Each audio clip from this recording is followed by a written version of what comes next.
Mi madre me maltrató emocionalmente durante años, nadie me creyó, todos pensaban que exageraba. Hasta que empecé a grabar todo en secreto y mostré la verdad que nadie quería ver. Todo explotó una noche que no tenía nada de especial. Fue un martes, ni siquiera un día cargado. Yo había llegado del trabajo, cené algo rápido y me encerré en mi cuarto. Lo de siempre. Pero escuché como ella empezó a gritar desde la cocina porque alguien había dejado la leche fuera de la nevera. No parecía raro al principio. Pero en cuestión de minutos, ya estaba gritando mi nombre, diciendo que yo era un inútil, que siempre hacía todo mal, que estaba hartísima de tener que limpiar detrás de mí. Y ese día, por alguna razón, algo dentro de mí se rompió. No contesté. No grité. Solo agarré mi teléfono y empecé a grabar. Sin avisar, sin pensar mucho. Lo apoyé sobre la repisa y dejé que captara todo. Cuando entró en mi cuarto, venía echando humo. Ni siquiera me dio tiempo de hablar. Solo me soltó una bofetada y dijo que yo la estaba provocando otra vez. Que yo quería verla alterada. Me llamó egoísta. Y ese fue solo el comienzo. Ese vídeo dura 11 minutos. No lo he mostrado a nadie aún. Pero es la primera prueba que tengo en mi vida de lo que ella hace y dice cuando no hay testigos. Porque afuera, con los vecinos, con la familia, con la iglesia, es otra persona. La mamá perfecta. La señora amable. La que ayuda a todos. Y por años pensé que tal vez yo estaba loco. Que era yo el problema. Que tal vez ella tenía razón y yo sí era una carga. Pero no. No soy. No lo era. Ese vídeo me lo confirmó. Pero eso vino después. Esa noche fue solo la chispa. Lo que hizo que por fin todo empezara a caer. Porque lo que vino después fue peor. Mucho peor. Cuando se fue de mi cuarto, después de gritar y tirarme un zapato, me quedé ahí, sentado. Ni siquiera lloré. Solo vi la grabación. Comprobé que el audio estaba claro. Que se entendía todo. Y lo guardé con contraseña. No sabía para qué lo iba a usar. Pero me dio algo que no había sentido en años. Control. Como si ahora, por primera vez, tuviera un escudo. No me acuerdo bien qué hice el resto de la noche. Supongo que intenté dormir. Pero como siempre, no pude. Desde que tengo memoria, el insomnio es lo único constante. A veces pienso que mi cuerpo se quedó acostumbrado a estar alerta. A escuchar cada puerta que se abre. Cada cambio en el tono de voz. Porque con ella nunca sabías si te iba a pedir un vaso de agua o a tirarte algo por la cabeza. Lo más jodido es que nadie me cree cuando lo cuento. Nadie. Ni mi tía, que es su hermana. Ni mis primos. Ni siquiera mi papá, aunque no viva con nosotros hace años. Todos piensan que exagero. Tu mamá es estricta, pero te quiere, dicen. Como si el cariño justificara el miedo. Como si ser madre la eximiera de todo. La primera vez que intenté hablar del tema fue cuando tenía 14. Fui al orientador del colegio. Le dije que mi mamá a veces me gritaba cosas horribles. Que me decía que ojalá no hubiera nacido. Que me tiraba cosas. Él me miró como si yo estuviera hablando de otro planeta. Me dijo que los adolescentes muchas veces se peleaban con sus padres y que seguro era solo una crisis. Que respirara, que intentara entenderla. ¿Entenderla? Yo tenía miedo de llegar a casa. Después de eso dejé de contar cosas. Me volví bueno para fingir. En las reuniones de familia, sonreía. Cuando hablaban bien de ella, asentía. Cuando alguien decía que yo era un hijo con suerte, me tragaba el vómito. Pero esa noche, el martes del vídeo, algo cambió. Y lo supe al día siguiente. Cuando desperté, vi que me había escrito un mensaje a las 3:41 de la madrugada. Solo decía, no salgas con ese tono otra vez. Me sacas de quicio. Ni siquiera sabía a qué se refería. Pero estaba claro, había seguido en su espiral incluso después de haber explotado. Y yo tenía todo grabado. Ahí fue que decidí empezar a grabar todo. No solo una vez. Cada vez que ella se alteraba. Cada vez que me gritaba. Cada vez que me decía que era un fracaso, que era un muerto de hambre, que no servía para nada. Grababa. Guardaba. Clasificaba. Nadie lo sabía. Ni siquiera mis amigos más cercanos. Era como construir un archivo de mi vida real. Una versión paralela de lo que todos se negaban a ver. Al principio me sentía paranoico, pero después lo vi como lo único cuerdo que había hecho. Lo más difícil fue cuando intenté contarle algo de esto a mi hermano mayor. No todo, solo un poco. Me dijo que yo estaba exagerando. Que mamá era solo intensa. Que yo la hacía enojar porque era un flojo. Esa conversación me rompió. El miércoles fue como todos los demás. Desayuno frío. Silencio raro. Televisión prendida de fondo como si alguien estuviera viendo, pero no. Ella en la cocina, haciendo ruido con los platos con más fuerza de la necesaria. Me miraba sin mirarme. Cada vez que yo pasaba por la sala, suspiraba fuerte. De esas cosas que hace para que uno le pregunte qué fue, y ahí empieza el drama. Pero no le di el gusto. No abrí la boca. Estaba todo normal, pero al mismo tiempo no. Como si el aire se sintiera más pesado. Como si supiera que algo no iba bien. Yo lo sabía. Ella también. Pero fingíamos. Esa es la dinámica de esta casa, fingir hasta que explote. Y explotó de nuevo a la hora del almuerzo. Yo me serví arroz, pollo y un poco de ensalada. Comí en silencio. Lavé mi plato. Cuando estaba por subir al cuarto, escuché su voz atrás de mí. Y ni un gracias, ¿no? Me giré. Le dije gracias por la comida. Con un tono neutro. Como quien habla con un cajero. Y eso fue lo que la disparó. No me hables como si fuera cualquiera. Estoy harta de tu actitud.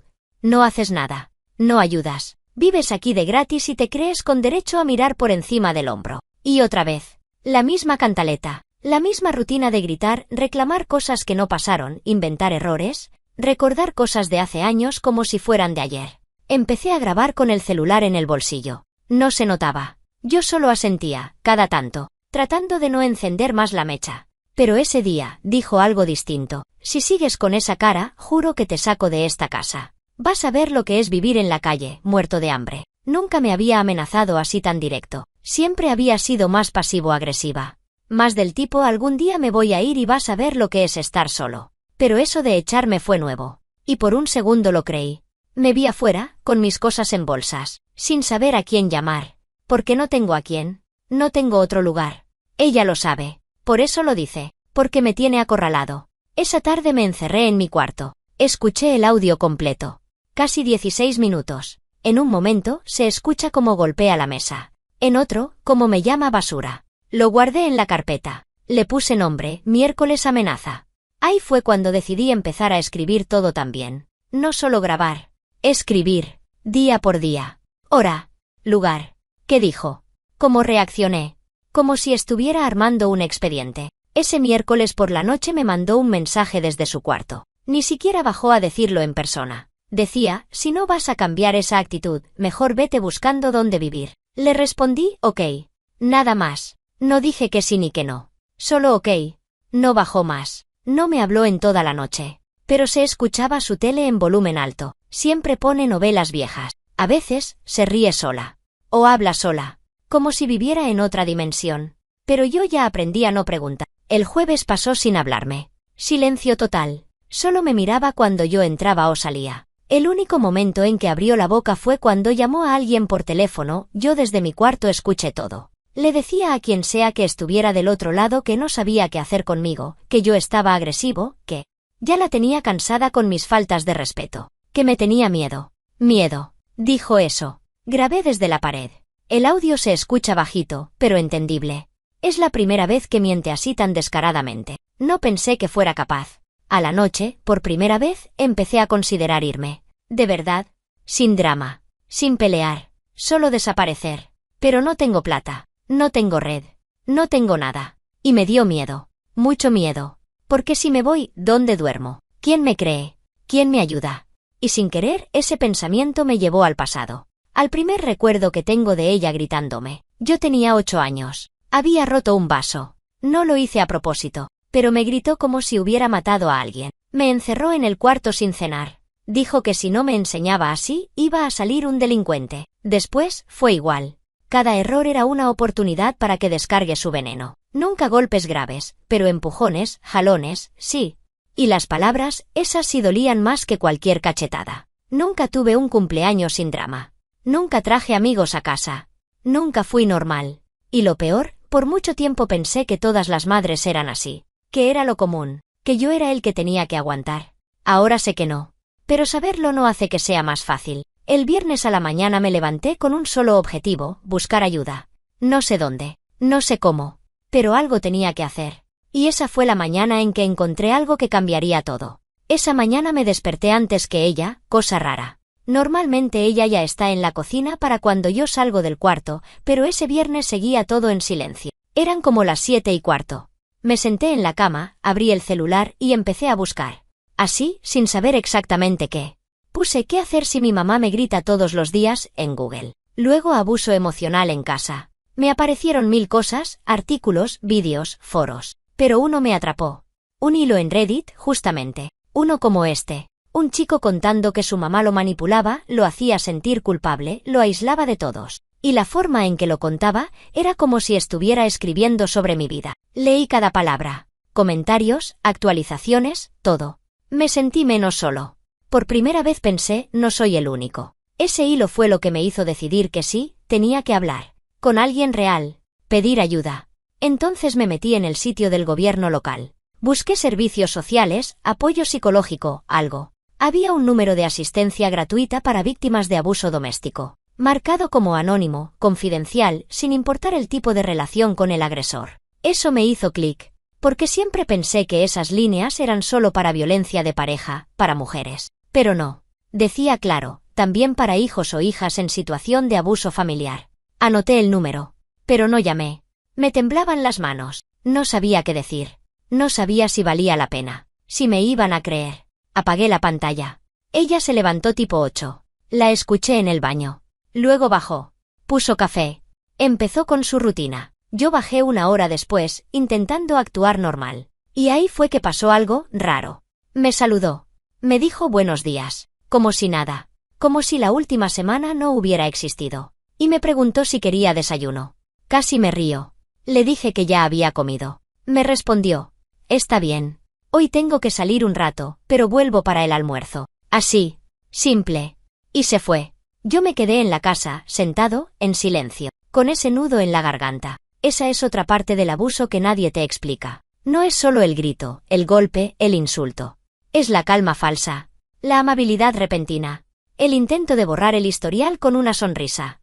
Como si al no mencionarlo ya no hubiera pasado. Pero no me la creí.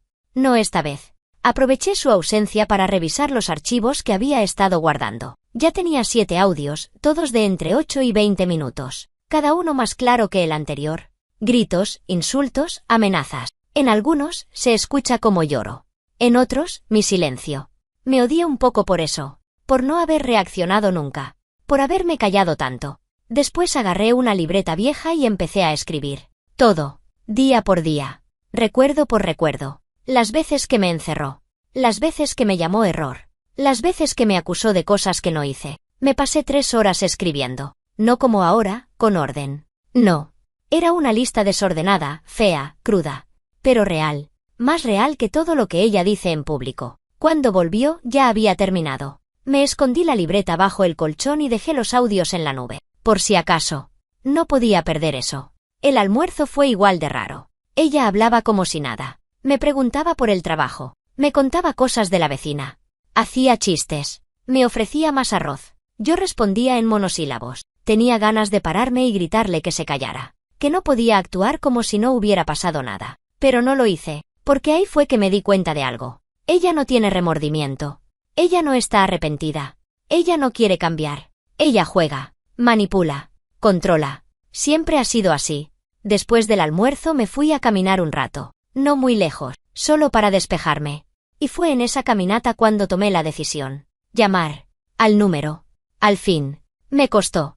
Marqué y corté 2 veces. En la tercera, me atendieron. Una mujer. Voz suave. Me dijo su nombre, que estaba ahí para ayudar. Yo no sabía cómo empezar. Solo dije, mi mamá me grita mucho. Todos los días. Y dice cosas feas. Y no tengo a dónde ir. Ella no se sorprendió. No me cortó. No me interrogó. Solo me dijo que estaba bien que hablara. Que no tenía que contar todo de golpe. Que podíamos tomarlo paso a paso. Estuvimos hablando como 40 minutos. Me preguntó si había peligro inmediato. Le dije que no, que por ahora solo eran palabras. Que a veces golpes, pero no tan graves. Me preguntó si tenía cómo probarlo.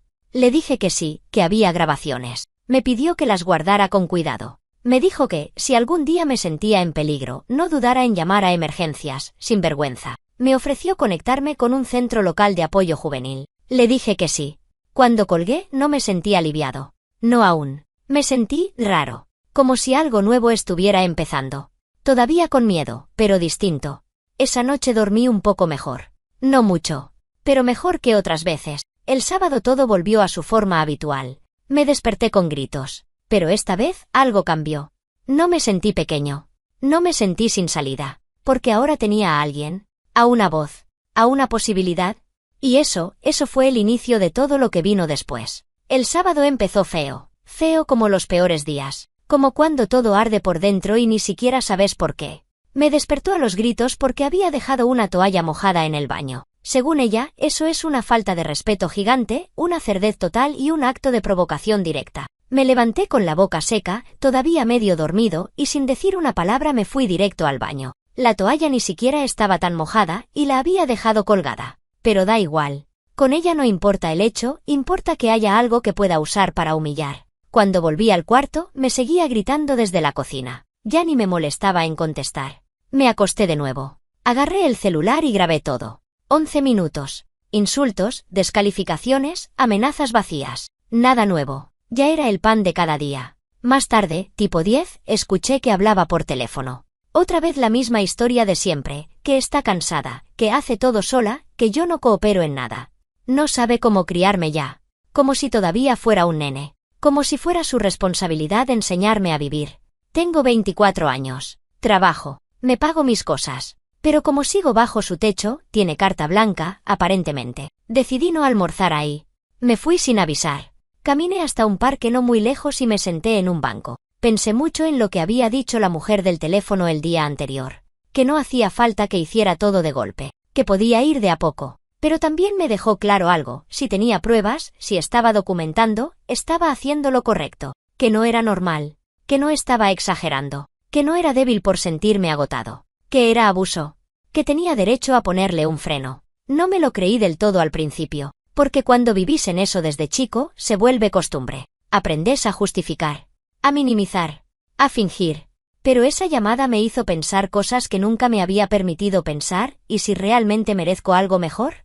¿Y si esto que vivo no es lo que debería aguantar? Esa tarde me animé a hacer algo más. Fui a una biblioteca comunitaria. Necesitaba wifi. Entré al portal que me pasó la del teléfono. Centro de Ayuda Juvenil de Asistencia Legal y Psicológica. Había un chat en vivo. Lo abrí. Me atendió alguien distinto. Le conté todo, por escrito. Le dije que tenía pruebas. Me preguntaron si estaba dispuesto a una entrevista. Dije que sí. Me ofrecieron una cita para el martes. Presencial. Iba a tener que hablar con un trabajador social. Me dieron la dirección, en una parte del centro de la ciudad que nunca había ido. Me explicaron que no me iban a obligar a nada, que solo era para escucharme y ver qué opciones había. Les dije que sí, que iba a ir. Me temblaban las piernas cuando salí de ahí. Pero algo dentro mío se encendió. Como si hubiera cruzado un punto sin retorno. Ahora había gente sabiendo. Gente dispuesta a mirar lo que los demás negaban. Volví a casa tipo 6. Estaba todo en silencio. Pero la energía, pesada. Oscura. Entré, saludé. Ella estaba en el sillón, viendo TV. No contestó. Me ignoró completamente. Lo hizo a propósito. Es su forma de castigo pasivo. Castigo por no haber avisado dónde estaba. Castigo por no responder sus gritos. Castigo por vivir.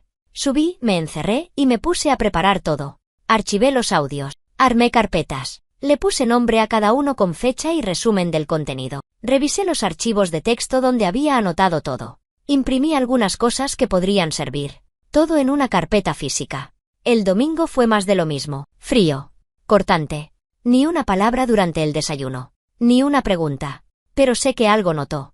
Me miraba raro. Como si supiera que algo se estaba moviendo. Como si intuyera que estaba perdiendo el control. Y eso la pone nerviosa. A la noche, vino a mi cuarto. Entró sin tocar, como siempre. Y me dijo, con ese tono cínico que solo ella maneja.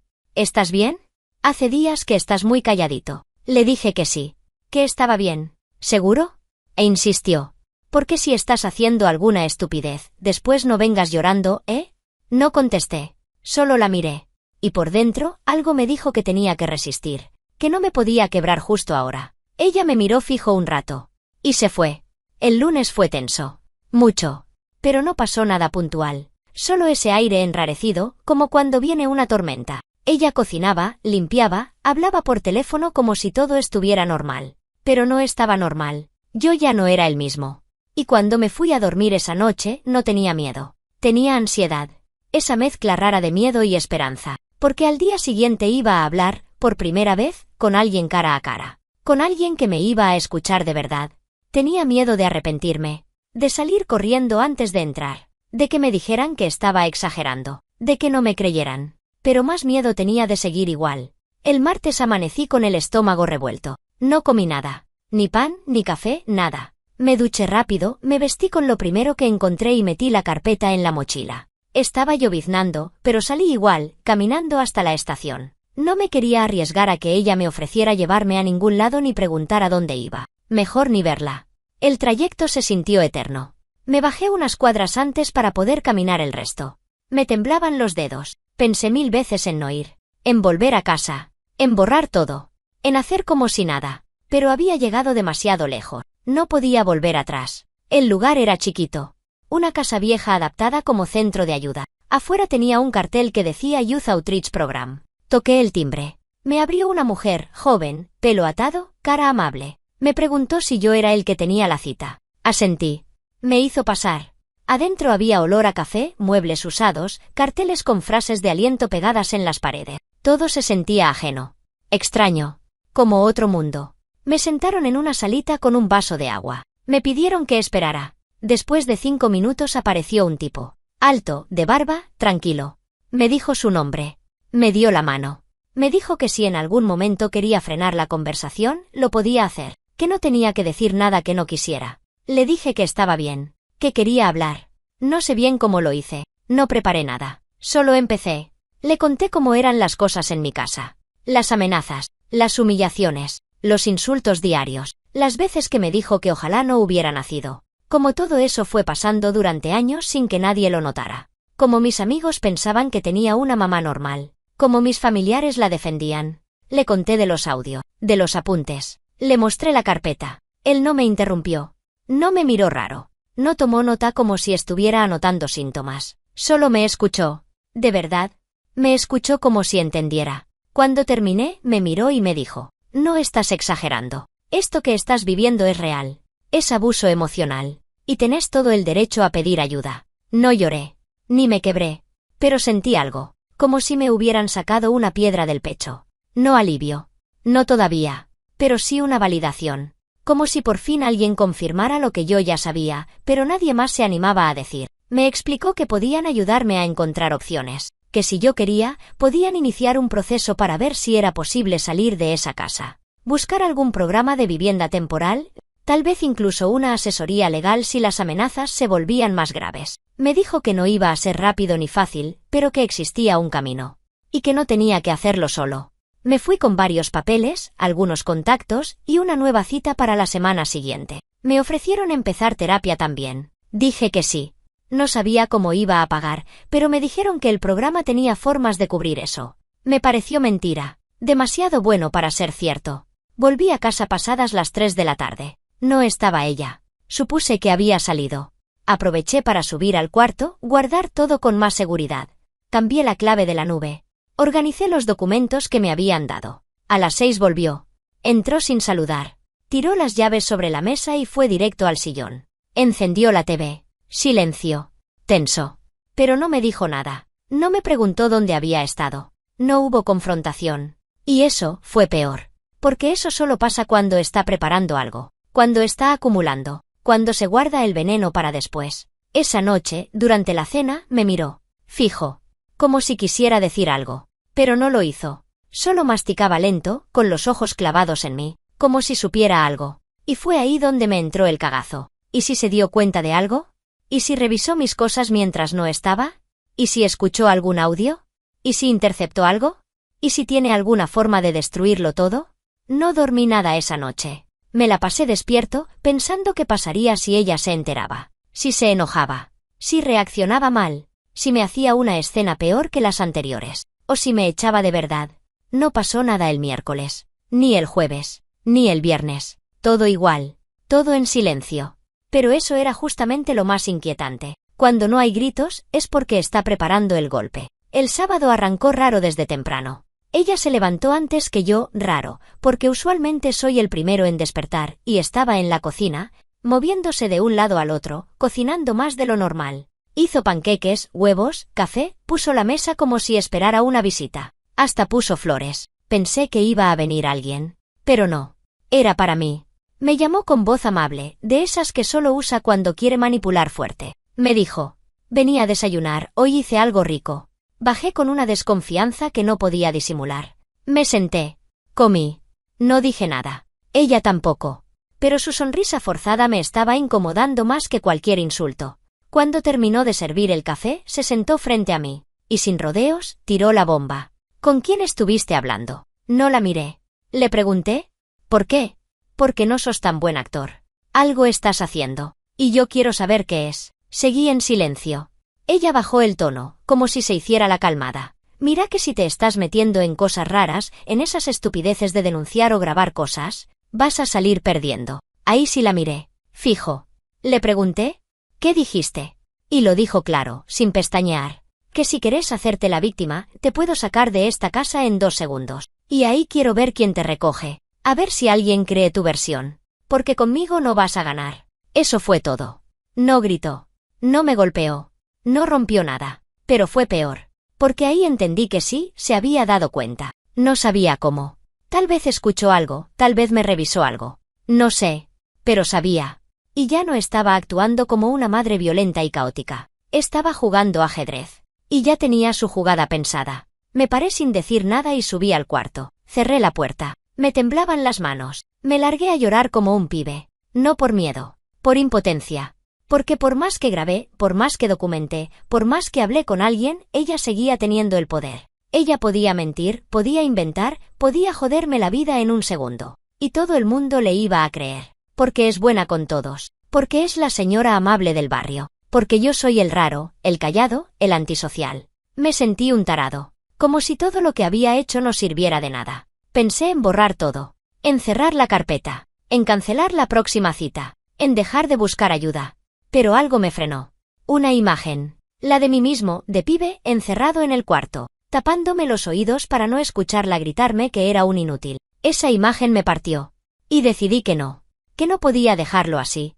Esa misma tarde escribí un mail al trabajador social. Le conté todo. Le dije que ella probablemente había descubierto algo, que me amenazó con echarme, que ahora tenía miedo de que realmente lo hiciera. Le pedí por favor que me dijera qué hacer si eso pasaba. Me respondió a las pocas horas. Me dijo que, si se volvía inestable la situación, podía ir a un refugio temporal que trabajaba con el centro. No era la opción ideal, pero era algo. Me dio la dirección. Me dijo que podía avisar en cualquier momento. Esa noche me encerré y dormí vestido, con la mochila armada, por si tenía que salir corriendo. El domingo no me dijo ni una palabra. Me ignoró todo el día. Y otra vez, eso fue peor. Porque sabía que estaba planeando algo. La forma en que me miraba de reojo, la forma en que hablaba por teléfono a escondida, me dio la pauta de que estaba preparando un paso más. Y no me equivoqué. El lunes, al mediodía, mientras yo trabajaba desde mi cuarto en la compu, subió y golpeó la puerta. Necesito hablar con vos. Abrí. Entró. Tenía una carpeta en la mano. Me cansé, dijo. Ya estoy harta de tus juegos, de tus aires de víctima, de tu silencio. Esta casa es mía. Y si querés seguir acá, vamos a poner reglas claras. Le pregunté qué era eso. Me mostró unos papeles impresos. Era un acuerdo de convivencia. Hecho por ella. Lleno de reglas ridículas, horarios de entrada y salida, tareas obligatorias, control sobre mis compras, y una cláusula final que decía que si no cumplía, tenía que irme en un plazo no mayor a 7 días. Le dije que no iba a firmar eso. Y ahí se le cayó la máscara. Entonces hacé las valijas. No quiero más traidores en mi casa. Me echó. Literalmente me echó. Cuando dijo eso, que hiciera las valijas, me quedé quieto. No reaccioné. Ni un gesto, ni una palabra. Solo la miré. Porque no lo podía creer. ¿O sí? En el fondo siempre supe que ese momento iba a llegar. No sabía cuándo, no sabía cómo, pero lo esperaba.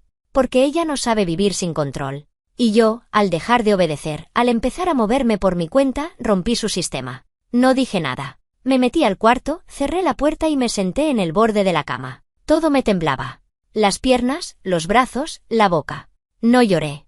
No podía. Era una mezcla rara de miedo y alivio. Miedo por lo que venía. Alivio porque por fin todo estaba a la vista. Ya no había que fingir.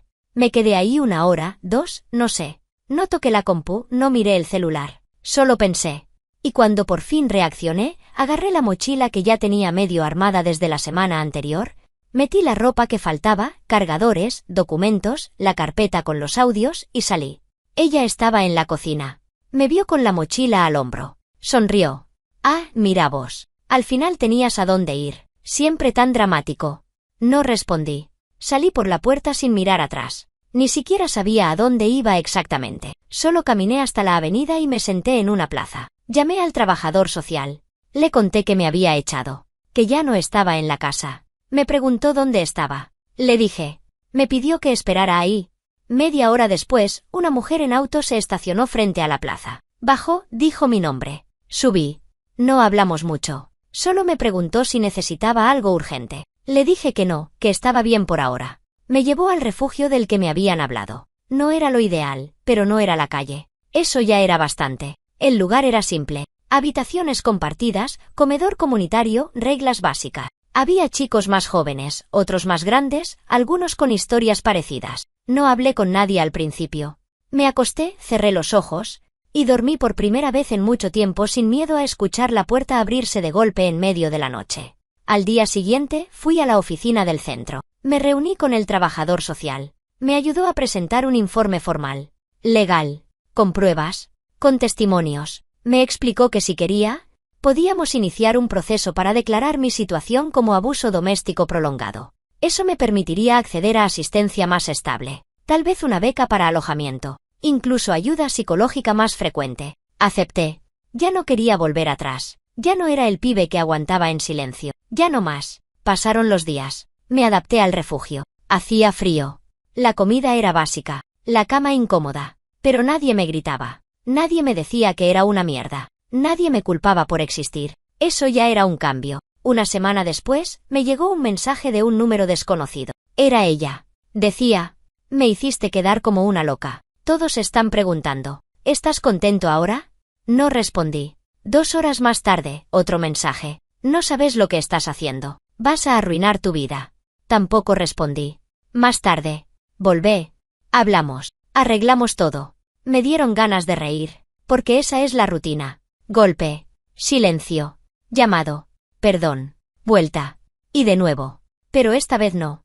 Esa noche le mostré los mensajes al trabajador social. Me dijo que iba a dejar constancia.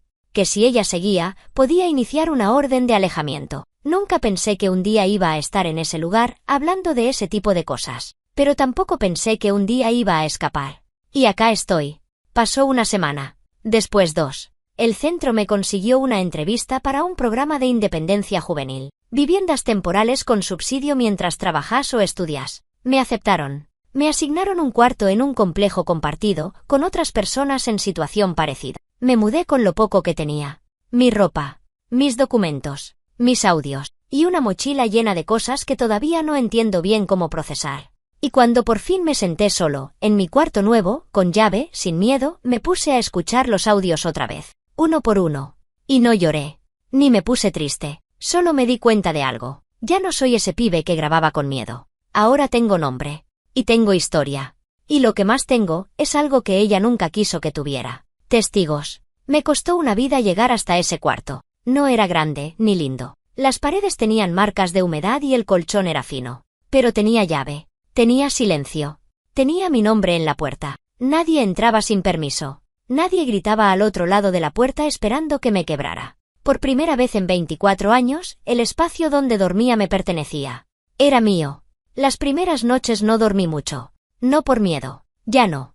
Era otra cosa. Era como si el cuerpo estuviera tan acostumbrado a estar en alerta que no sabía relajarse. Cada sonido me hacía abrir los ojos. Cada crujido del edificio viejo me activaba los nervios. Pero, poco a poco, me fui acostumbrando. Empecé a dormir. No profundamente, pero sí sin terror. Las sesiones con el psicólogo arrancaron la semana siguiente. Me costó al principio. No sabía por dónde empezar. No quería caer en el cliché de mi mamá me arruinó la vida, aunque era verdad. Pero con el tiempo, me di cuenta de que no se trataba de resumir todo. Se trataba de empezar. De poner en palabras todo eso que nunca nadie me dejó decir. Había cosas que nunca había contado en voz alta. Como la vez que me cortó la electricidad de la pieza por 3 días para que no usara tanta computadora. O la vez que rompió mi celular contra la pared porque le pareció que me había reído con ironía. Cosas que parecen chicas si las contas sueltas, pero que, y cuando las juntas, arman un mapa completo del infierno. Conté todo. Cada cosa. Cada audio. Cada mensaje. Cada amenaza. No como un héroe. No como víctima perfecta. Sino como alguien cansado, roto, tratando de juntar lo que quedó. Un día me preguntaron si quería iniciar acciones legales. No respondí al toque. Me lo pensé días. Parte de mí solo quería desaparecer, hacer mi vida y que ella se quede con su veneno sola. Pero otra parte quería que, por una vez, se sintiera expuesta. Que alguien oficial le dijera, lo que hiciste estuvo mal. Así que sí.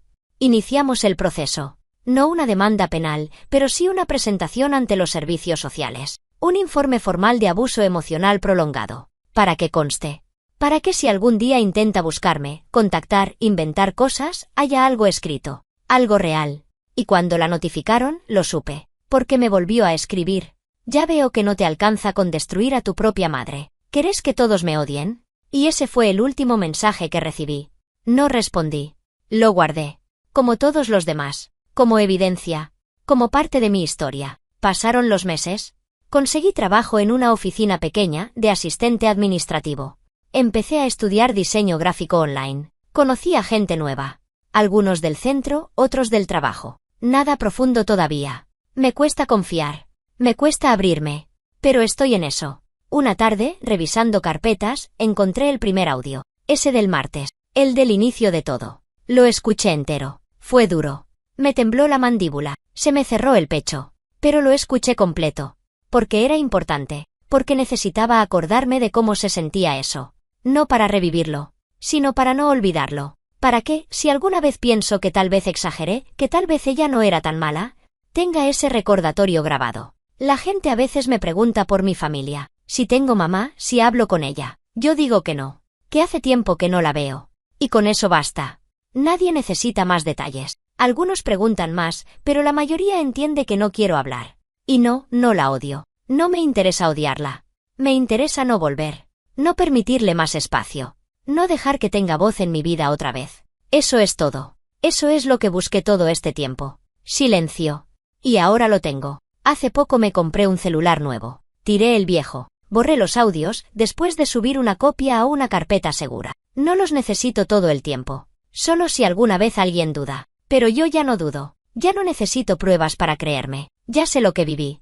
Y si llegaste hasta acá leyendo todo esto, solo te quiero decir algo, si alguna vez pensaste que estabas solo, no lo estás. Si alguna vez te hicieron creer que estabas exagerando, no lo estabas. Si alguna vez sentiste que nadie te iba a creer, existimos. Gente como vos, que escuchó los gritos, que durmió con miedo, que sobrevivió.